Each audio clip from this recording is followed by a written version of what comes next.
যারা পার্লারে গিয়ে সময় এবং টাকা দুটোর একটাও খরচ করতে চাও না, আজকের ভিডিও আমার তাদের জন্য।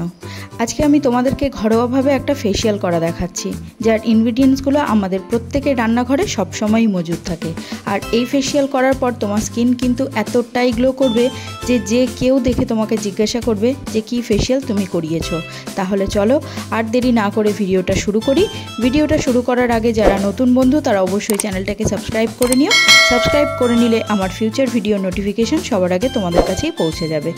ফার্স্ট স্টেপ ক্লিনজিং, আর সেটা করার জন্য একটা বাটিতে আমি কাঁচা দুধ নিয়েছি। এখানে কাঁচা দুধই ব্যবহার করতে হবে, জাল দেওয়া দুধ নিলে কিন্তু চলবে না, কাঁচা দুধই এখানে লাগবে। দুধটাকে আমি নিয়ে এসেছি। এবার একটা কটন প্যাড এর মধ্যে ডিপ করে নিয়ে আমি মুখটাকে খুব ভালো করে মুছে নিচ্ছি। কাঁচা দুধের মধ্যে রয়েছে ল্যাকটিক অ্যাসিড, যা আমাদের ফেস থেকে যাবতীয় ডিপোজিশন দূর করতে দারুণভাবে হেল্প করে। তোমরা দিনে একবার যদি কাঁচা দুধ দিয়ে মুখ পরিষ্কার করো, তাহলে যে ফেস ওয়াশ ব্যবহার করো তার থেকেও কিন্তু কাঁচা দুধ খুব ভালো রেজাল্ট দেবে। ট্রাই করে দেখতে পারো। দিনের যে কোনো একটা সময় যদি কাঁচা দুধ দিয়ে আমরা আমাদের মুখটা পরিষ্কার করি, তাহলে পরে আমাদের মুখে যে অ্যাকনে পিম্পলের দাগ রয়েছে সেগুলো আস্তে আস্তে কিন্তু লাইটেন করতে হেল্প করে এই ল্যাকটিক অ্যাসিডে পরিপূর্ণ কাঁচা দুধ। মুখটা যখন পরিষ্কার করি তখন কিন্তু গলাটাও বাদ দিই না, গলাটাকেও সমানভাবে পরিষ্কার করে নিই। এরপর একটা স্পঞ্জ ভিজিয়ে নিয়েছি জলের মধ্যে। এবার এটাকে দিয়ে আমি মুখটা খুব ভালো করে মুছে নিচ্ছি।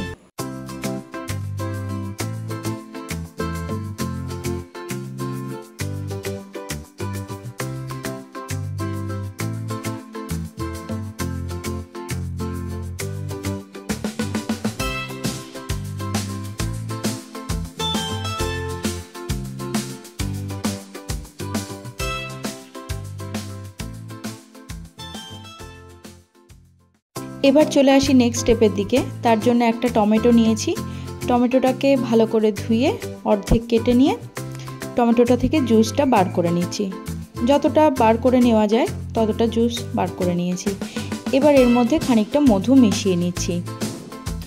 টমেটোর মধ্যে পাওয়া যায় ভিটামিন সি, যা আমাদের মুখ থেকে ট্যান রিমুভ করতে দ্রুত সক্ষম।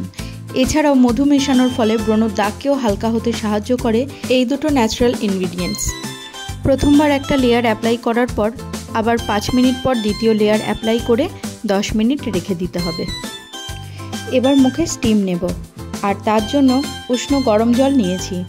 তার মধ্যে একটা তোয়ালে রুমাল ডিপ করে গালে, নাকের দুপাশে, কপালে, থুতনিতে, মুখের প্রত্যেকটা জায়গায় যেখানে যেখানে ব্ল্যাক হেডস, হোয়াইট হেডসের সমস্যা থাকে সেই সব জায়গায় খুব ভালো করে স্টিম নিতে হবে, যাতে পোর্সগুলো খুব ভালোভাবে ওপেন হয়ে যায়। আর জল কিন্তু ততটাই গরম নিতে হবে যতটা স্কিন সহ্য করতে পারবে। স্টিম নেওয়ার পর পোর্সগুলো ওপেন হয়ে গেছে। এবার একটা স্ক্রাব প্রিপেয়ার করছি, যার জন্য নেব বেসন। যতটা বেসন নিয়েছি তার অর্ধেকেরও কম নিয়েছি চালের গুঁড়ো। এবার এই দুটোকে খুব ভালো করে মিক্স করছি কাঁচা দুধের সাহায্যে। আমি এখানে একটু পাতলা করেই গুলিয়ে নিয়েছি, তোমরাও সেটাই করবে, তাহলে মুখে খুব বেশি প্রেশার ক্রিয়েট করতে হবে না। বেসন একটা ন্যাচারাল ক্লিনজার, যা মুখ থেকে তেল, ধুলো, ময়লা খুব ভালোভাবে পরিষ্কার করে দিয়ে মুখে একটা চকচকে ভাব এনে দেয়। আর এর মধ্যে আমি চালের গুঁড়োও মিশিয়েছি। চালের গুঁড়ো দারুণভাবে স্ক্রাবের কাজ করে। স্টিম নেওয়ার পর ব্ল্যাক হেডস এবং হোয়াইট হেডসগুলো দ্রুত ফেস থেকে রিমুভ করতে সক্ষম হচ্ছে এই চালের গুঁড়ো। 2 মিনিট হালকা হাতে ম্যাসাজ করতে হবে। এই সময় কিন্তু কোনো রকম কোনো প্রেশার ক্রিয়েট করলে চলবে না। এরপর খুব ভালো করে আমি মুখটা ধুয়ে নিয়েছি। এতদূর করার পর হয়তো বলবে আর কি দরকার আছে, ফেস তো দারুণ গ্লো করছে, এখানেই থেমে যাওয়া দরকার। কিন্তু না বন্ধুরা, এখানেই শেষ না, আসল রেমেডিটাই তো এখনও বাকি। ফাইনাল স্টেপ করার জন্য একটা পরিষ্কার বাটিতে 2 চামচ চিয়া সিড নিয়ে নাও। এবার এই 2 চামচ চিয়া সিডের মধ্যে 4 চামচ জল মিক্স করে নাও। জল মিশিয়ে নেওয়ার পর অন্তত আধ ঘন্টা এটাকে এভাবেই রেখে দিতে হবে। এই প্রসেসটা আমি ফেসিয়াল শুরু করার আগেই করে নিয়েছিলাম। আর যদি মনে করো আগে মিক্স করতে ভুলে গেছো, তাহলে পরে 10 মিনিট আগে এই জলটা দিয়ে চিয়া সিডটা ভিজিয়ে রেখে দাও। দেখবে খুব সুন্দরভাবে চিয়া সিডটা জলটাকে অ্যাবজর্ব করে নিয়েছে, আর যতটা ভিজিয়েছিলাম তার ঠিক ডবল হয়ে গেছে। আর আমি নিয়েছি একটা কলার অর্ধেকটা। এই অর্ধেকটা কলার মধ্যে আমি 2 চামচ চিয়া সিড মিক্স করছি।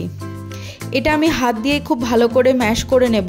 তোমরা চাইলে এটাকে মিক্সিতেও দিয়ে নিতে পারো। ভালো করে আমি যতটা পেরেছি ম্যাশ করে নিয়েছি। এরপর এর মধ্যে আমি খানিকটা মধু মিশিয়ে নিচ্ছি। এটা কিন্তু পুরোপুরি একটা হাইড্রেটিং মাস্ক। তোমার পুরো ফুল ফেসে এটা অ্যাপ্লাই করো। অ্যাপ্লাই করার পর দেখবে এটা কিন্তু স্কিনে পুরোপুরি ড্রাই হচ্ছে না। আর চিয়া সিড কিন্তু প্রচণ্ড একটা হাইড্রেটিং ফেস মাস্ক। অ্যাপ্লাই করার পরই এটা সম্বন্ধে বুঝতে পারবে যে এটা কিন্তু পুরোপুরি শুকোবে না। আর এটা এতটাই স্লাইমি যে লাগানোর সময় যখন অ্যাপ্লাই করবে তখন কিন্তু খুবই একটু অসুবিধা হবে, কিন্তু তাতে কোনো ব্যাপার না। এটাকে একটু হাতে সময় নিয়ে ধৈর্য ধরে অ্যাপ্লাই করো, দারুণ কিন্তু রেজাল্ট দেবে এটা। অন্তত 20 মিনিট এটাকে মুখে রেখে দাও। আধ ঘন্টা রাখলেও কোনো অসুবিধা না, কিন্তু 15 থেকে 20 মিনিট রেখে তারপর খুব ভালো করে মুখটা মুছে নাও।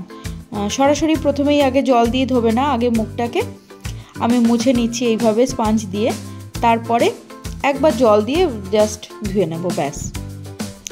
মুখটা একবার জল দিয়ে আমি খুব ভালো করে ধুয়ে এসেছি। আসার পরে তোয়ালে দিয়ে প্যাড ড্রাই করছি। বন্ধুরা, স্কিনটা আমার এখন দারুণ সফট ফিল হচ্ছে। কোনো রকম কোনো ময়শ্চারাইজার ব্যবহার করার প্রয়োজনই মনে হচ্ছে না, কিন্তু তবুও আমি একটু গোলাপ জল টোনার হিসেবে ব্যবহার করছি। একটা কটন প্যাডের ওপরে নিয়ে থুপে থুপে সারা মুখে অ্যাপ্লাই করে নিচ্ছি। এবার তোমাদের যদি ড্রাই স্কিন হয় অবশ্যই তোমরা ময়শ্চারাইজার অ্যাপ্লাই করো, দেন সানস্ক্রিন। আজকের ভিডিও তাহলে এই পর্যন্তই। আর ভিডিওটা যদি তোমাদের পছন্দ হয় তাহলে লাইক, শেয়ার, কমেন্ট এবং অবশ্যই চ্যানেলটাকে সাবস্ক্রাইব করে নিও।